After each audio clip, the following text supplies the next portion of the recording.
Friends, ఈ వ్యక్తి తన గర్ల్ ఫ్రెండ్ జూలీతో కలిసి స్టాండ్ లో కూర్చొని మ్యాచ్ చూస్తూ ఉంటాడు. మ్యాచ్ బాగానే సాగుతోంది. అప్పుడు వికీకి సరదాగా ఒక చిన్న దావు వేస్తే ఎలా ఉంటుంది అన్న ఆలోచన వస్తుంది. అదే సమయంలో అక్కడే కూర్చున్న ఒక అందమైన అమ్మాయి లేచి బయటికి వెళ్లడం మొదలు పెడుతుంది. వెంటనే వికీ నవ్వుతూ అంటాడు, చూడు జూలీ, సరదాగా ఒక ఆట ఆడదాం. ఈ అమ్మాయిని చూసి ఎంతమంది వెనక్కి తిరిగి చూస్తారో దానిపై దావు వేయాలా? అక్కడే ఉన్న లియాంగ్ కూడా మధ్యలోకొచ్చి, నేను కూడా మీ ఆటలో ఉంటానా అని అడుగుతాడు. అందరూ ఎక్కువగా ఆలోచించకుండా ఒప్పుకుంటారు. ఎందుకంటే అది కేవలం సరదా ఆటే. దావు కూడా కేవలం $10 మాత్రమే. ఆ అమ్మాయి నెమ్మదిగా స్టాండ్ నుంచి బయటకు వెళ్తుంటే వికీ, జూలీ, లియాంగ్ ముగ్గురు కూర్చుని ఎంతమంది ఆమె వైపు చూస్తున్నారో లెక్క పెడతారు. చివరికి లెక్క తేలుతుంది, 7. జూలీ అంచనా చాలా దగ్గరగా రావడంతో ఆమెనే విజేతవుతుంది. లియాంగ్ నవ్వుతూ $10 ఇస్తాడు. తర్వాత ఇంకా ఉత్సాహంగా ఇంకో రౌండ్ ఆడదాం అంటాడు. ఈసారి దావు ఏంటంటే ముందు ఏ టీం ఫౌల్ చేస్తుంది. జూలీకి ఆట గురించి పెద్దగా తెలియదు కాబట్టి నాకిది రాదు వికీ, నువ్వే నా బదులాడు అంటుంది. అప్పుడే లియాంగ్ ఒక్కసారిగా పెద్ద దావు వేస్తాడు. $1000 అంటూ జేబులోంచి డబ్బులు లెక్క పెట్టడం మొదలు పెడతాడు. ఇంతలోనే మైదానంలో రెఫరీ సిటీ కొడతాడు. వికీ వెంటనే ధైర్యంగా ఏ టీం ఫౌల్ చేసిందో చెబుతాడు. అంచనా కరెక్ట్ అవుతుంది. వికీకి $1000 వస్తాయి. ఇది చూసిన లియాంగ్ ఇంకా రెచ్చిపోతాడు. ఇది సరిపోదు, ఈసారి $5000. బంతి పాస్ అవుతుందా, రన్ చేస్తారా అంటాడు. వికీకి కొంచెం కోపం వచ్చినా మానలేక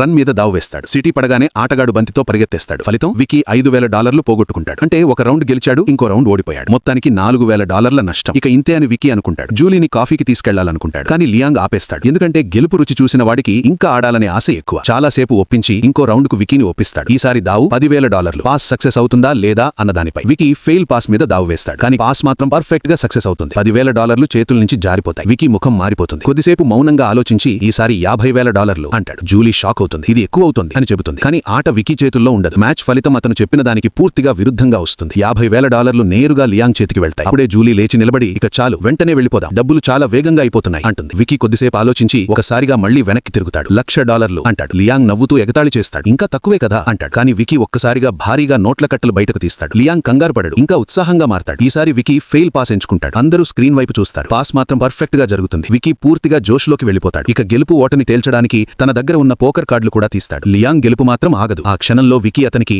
ఒక మనిషి కాదు, ఒక ఏటీఎం లాంటివాడు.